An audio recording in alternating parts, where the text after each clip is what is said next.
63 நாயன்மார்களில் ஒருவரான கண்ணப்பர் அவரை பற்றி பார்ப்போமா.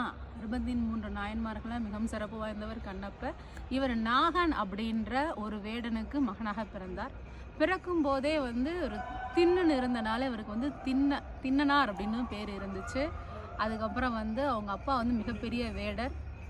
இவரும் அந்த காட்டு பக்கம் இதெல்லாம் சுற்றி திரிஞ்சு வளர்ந்துக்கிட்டு இருந்தார்.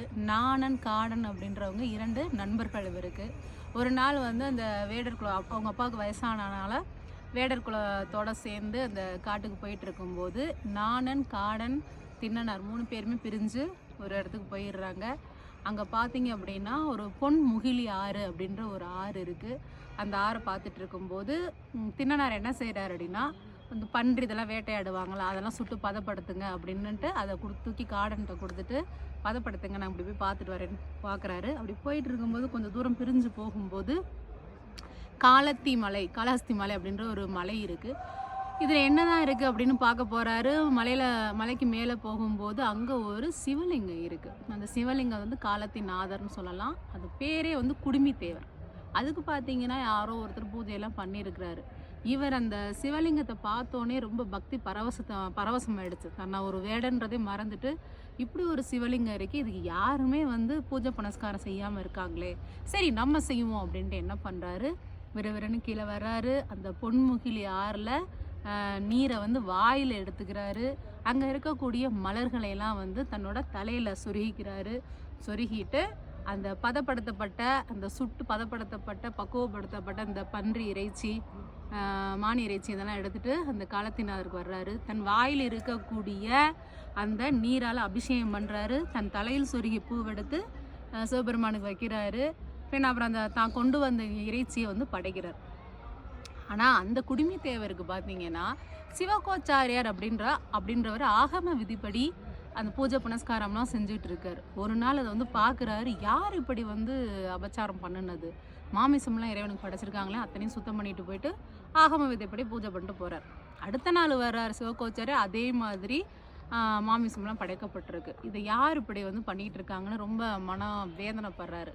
ஒரு நாள் சிவபெருமான் அவரோட கனவுல அவசரப்படாதீங்க, நாளைக்கு பாரு, திண்ணன் என் மேலே எவ்வளோ பக்தி வச்சுருக்கான்றது தெரியும், மறைஞ்சிருந்து பாரு அப்படின்னு கனவுல சொல்கிறாரு. உடனே சிவகோச்சாரியார் மறைஞ்சிருந்து பார்க்குறாரு. அப்படி பார்த்துட்டு இருக்கும்போது வழக்கம் போலவே இறைச்சியெல்லாம் கொண்டு படைச்சிக்கிட்டு இருக்காரு. பூ எல்லாம் போட்டு முடித்தோன்னே சிவபெருமானோட கண்ணில் இருந்து ரத்தம் வழியுது. ரத்தம் வழியும் போது திண்ணனாருக்கு ஒன்றுமே புரியல. என்னடா அப்படி ரத்தம் வழியுதை எப்படி நிப்பாட்டுவேன்னு சொல்லிட்டு அங்கிட்டு ஓடுறாரு. பச்சளையெல்லாம் கசக்கி அந்த கண்ணில் ஊற்றுறாரு. ரத்தம் மேலும் மேலும் வழியுதே தவிர நின்ன பாடுங்க. என்ன செய்யறதுன்னு தெரில.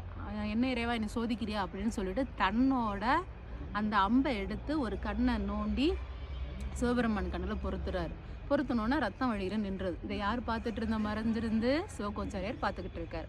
இன்னொன்று என்ன ஆகுது அப்படின்னா சந்தோஷம் தாங்க முடியல திண்ணனாருக்கு. பரவாயில்லையே நம்ம மருந்து கண்டுபிடிச்சிட்டோம் அப்படின்னு.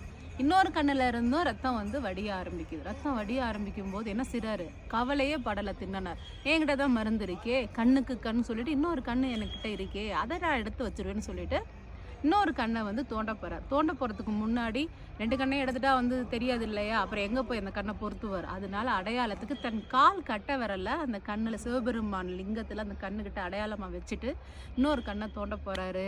உடனே கண்ணப்பா நில் அப்படின்னு ஒரு அசரீரி கேட்குது. யார் அப்படின்னு பார்த்தா சிவபெருமான்.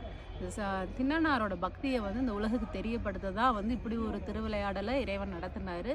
அப்புறம் என்ன சொல்கிறாருன்னா, இன்னுமே ஏன் பக்கத்துலேயே நீ இருக்குமாறு சிவபெருமான் வேண்டுறாரு. அதையே பெரிய சந்தோஷமாக யார் எடுத்துக்கிறா, திண்ணனார் எடுத்துட்டார். அன்னையிலிருந்து அவர் சிவபெருமானுக்கு கண்ணை எடுத்து அப்பியதால் கண்ணப்பர் என்று அழைக்கப்படுகிறார். புரியுதா? இதான் கண்ணப்பனார் வரலாறு.